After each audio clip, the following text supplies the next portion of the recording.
welcome to our Busy Fingers Fine Motor Skills exercises. Exercises like this really help us do life skills like zipping up our coat or doing our buttons or even handwriting. What else are fine motor skills good for, Gemma? Shoelaces. Shoelaces, that's another good one, Gemma. Writing. And writing, and that's what we want to get good at, isn't it, A1? Anyone else can join with us. So for our settle of and start of our lesson, we're going to do our running arms. So everyone stand up, do our running arms. Gemma, you're going to introduce the next one. Woo! Come on, Gemma. So this next one, we have Mr. SpongeBob. And he is showing our muscles. Let me see your muscles. Yes. He's really been to the gym. He has, isn't he? Look at those biceps. Amazing.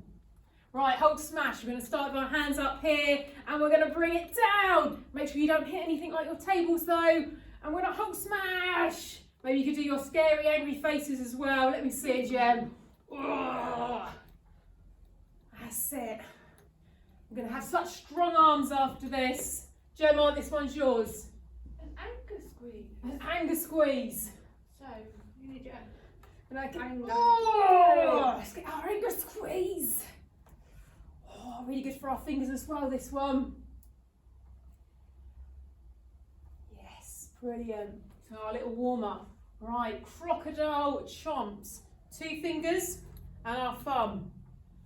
Okay, maybe you could imagine there's something there that the crocodile's about to eat. Okay, next one, Gemma, you're going to show us. This is our last one.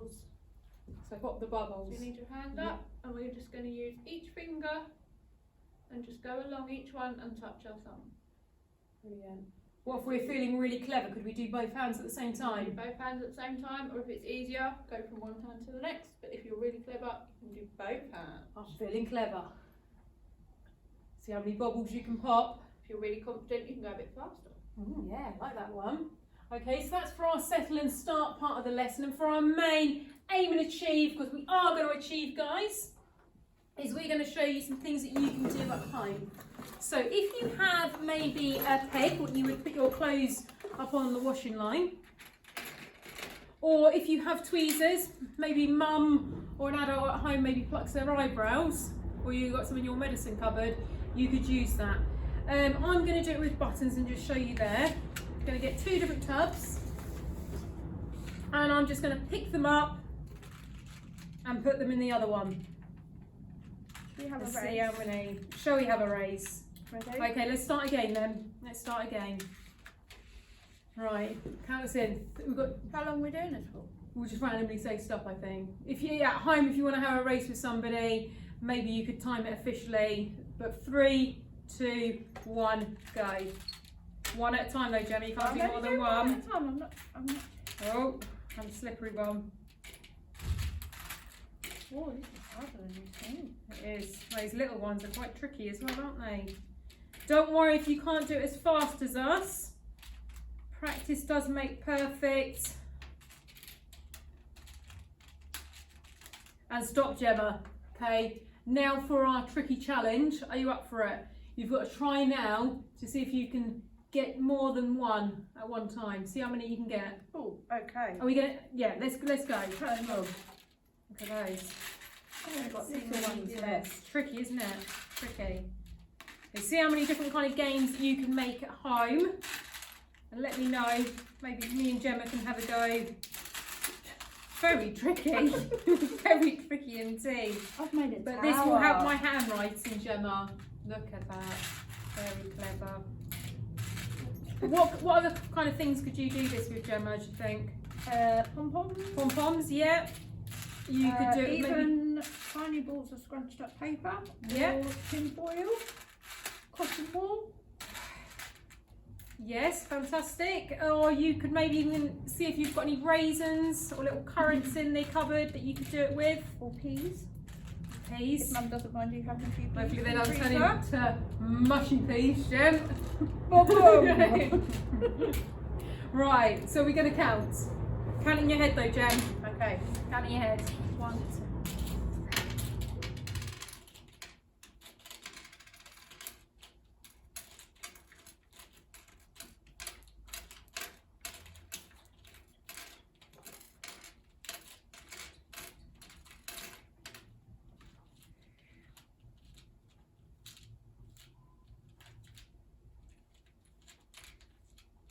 If Mrs. Morgan.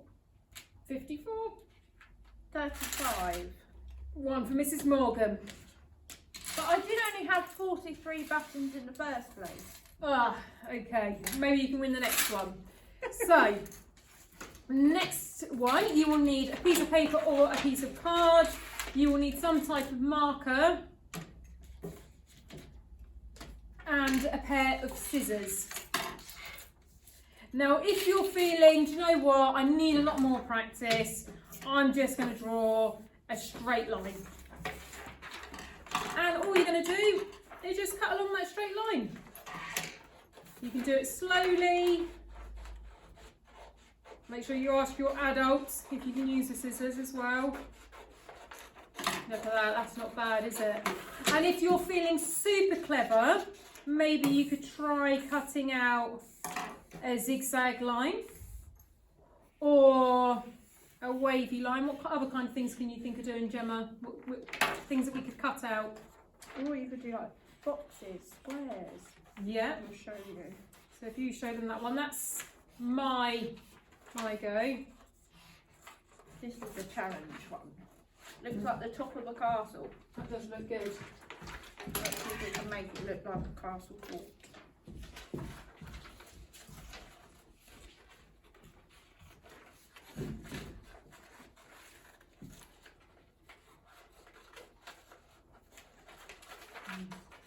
It does take a lot of concentration.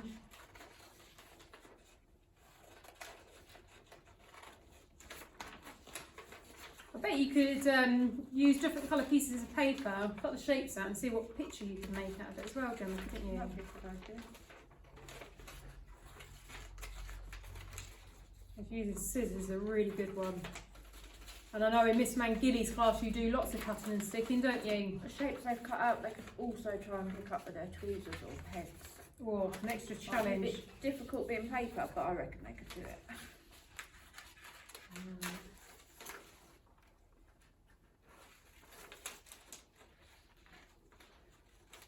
Let us know if you've managed to stay along the line.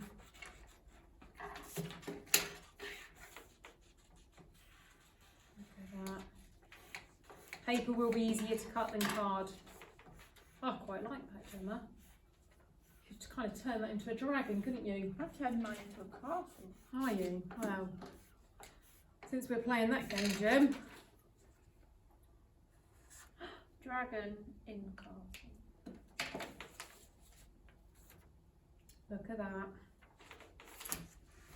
Right, a different one that you could do. Ideally, if you've got a bit of thin card, if you have a hole punch at home, you could make lots of holes along the side, like so.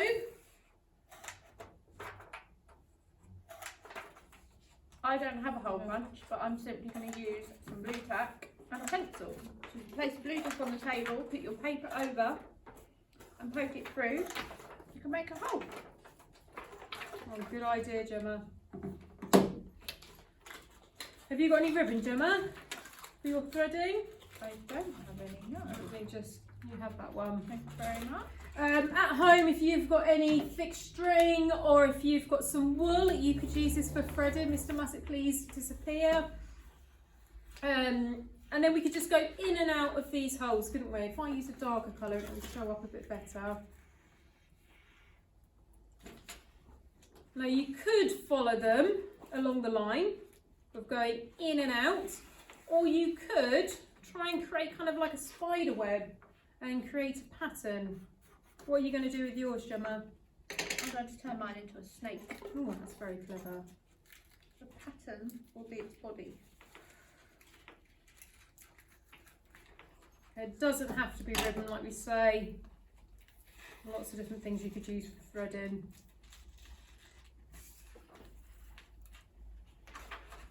I might go over the top. See how many different ways I can do this. So you can make this as difficult or as easy as you want, can't you, really, by depending on how many holes Absolutely. you've got.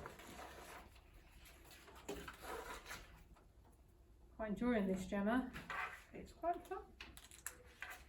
You can even make Christmas decorations. Christmas trees.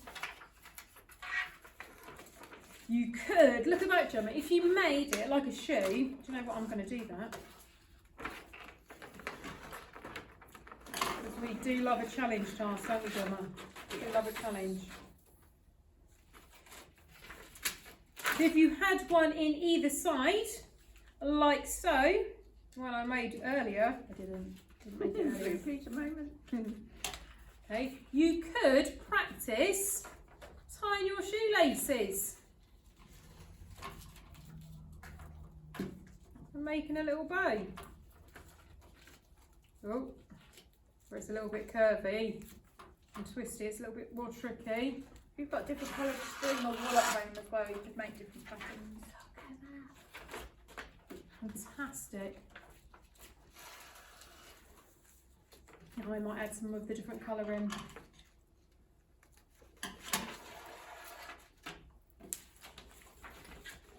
Maybe you could try and see if your writing improves after doing your busy finger workout. There's lots of different things that you can do for your fine motor skills though, isn't there, Gemma? Yes. You It could... all helps. It all helps. You had another example as well, didn't you, of what to do? We could move on to that in a minute.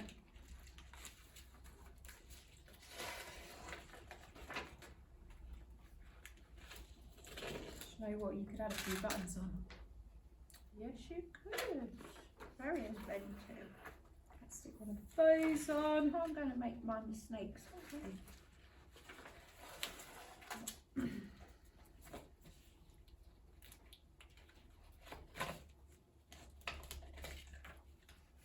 A purple button now.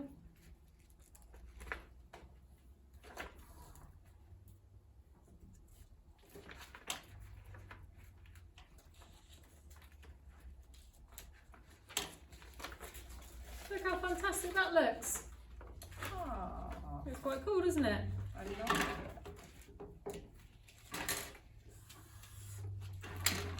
Don't know why, but it kind of reminds me of a little bit like a frog. Hi. Little bit, little bit. They could make a face. They could make a face. Right, let's watch Gemma finish her snake off. I've got one more bit to do, and that's the eye.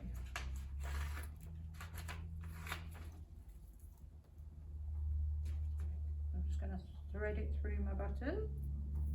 So is that going to be the eye, Gemma? Yep. So I'm going to thread it over That's the really side, clever. and then I'm going to go back through the same hole that I came up through.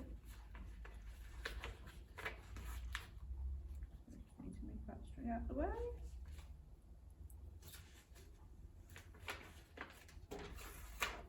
And then thread that ends up.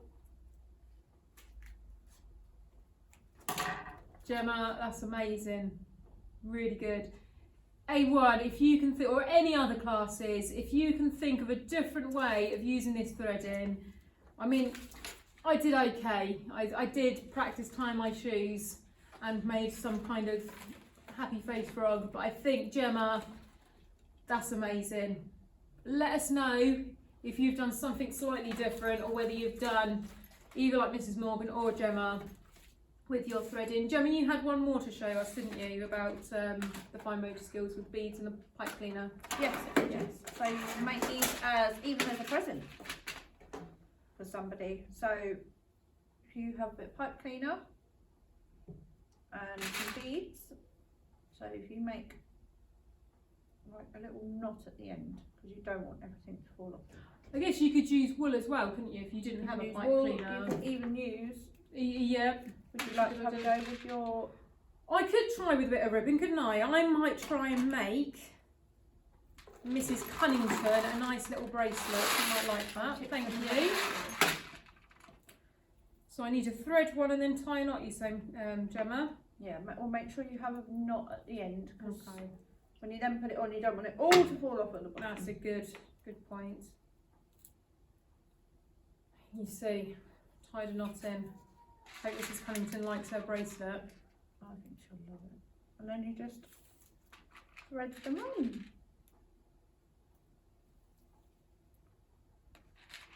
you find this a bit too easy, you could always use your tweezers again or your peg. You could make a pattern, couldn't You you? could make a pattern. Well, I've run out of blue. But never mind. I'll just go for it, Gemma, it's fine. If at home you've got a little bit longer than us, you could see if you could make a pattern. You could even have buttons if it's big enough. And see if you can name all the colours as well. That'd be quite good, wouldn't it, Gemma? Make like a rainbow.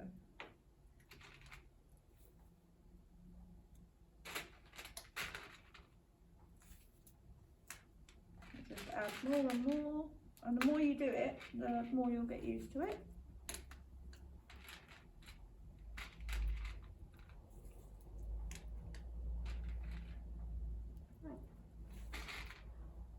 I mean, that's looking quite cool, isn't it? You could go all the way round, or you could just keep you know, keep it loose. The band across the top.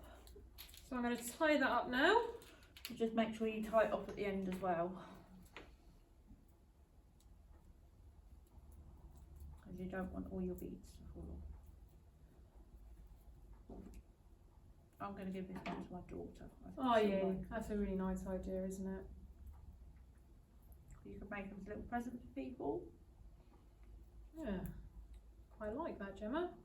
That's Christmas coming around. It's a perfect time. Yeah, and for it's giving, homemade isn't it? gift as well, which is more personal. Yeah, absolutely.